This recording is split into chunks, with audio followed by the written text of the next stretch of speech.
Welcome to In a Minute. We are reading through the Bible book of John, one chapter a day, 5 days a week. There's 21 chapters in John, so that means that we will read the entire book in about 4 weeks. Today, we're in chapter 3. Chapter 3 opens with a nighttime encounter with a Pharisee. The Pharisees were religious leaders in the time of Christ, and they were devoted to the exact practice of the Old Testament law. When they started out, their intent was good. But over time, they had become legalistic, and they added many man-made traditions. This caused them to become arrogant and self-righteous. And it was this exact legalism and hypocrisy that brought them into conflict with the love and mercy of Christ and his message. Nicodemus was a Pharisee who seemed to be genuinely interested in what Jesus had to say. He comes to Jesus at night, and he takes Jesus' statement about rebirth literally.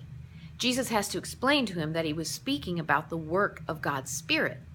Becoming a part of God's kingdom is a radical new beginning. Jesus goes on to explain by using an illustration from the time of Moses, and this event is recorded in the Old Testament book of Numbers, chapter 21, verses 4 through 9. Nicodemus would have been familiar with the story. Jesus was saying that those who look to Christ and believe would live. And this leads to perhaps the most familiar verse in the Bible, John 3:16. It could be said that John 3:16 and 17 is the heart of the gospel of Christ. Now stay tuned. This is not the last time that Nicodemus shows up in the book of John.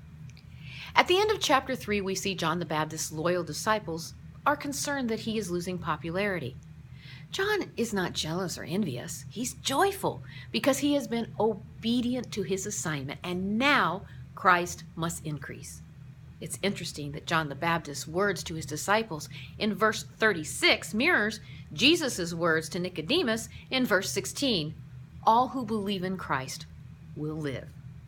As we read chapter 3 today, it becomes apparent that Jesus' appearance and ministry was stirring things up.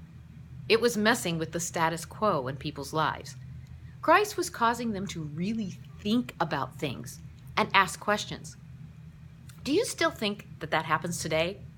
Now, I know that that's a rhetorical question, and the answer is yes. But as we read today, why don't we let his word challenge us to grow, explore, and ask questions, and continually renew our thinking?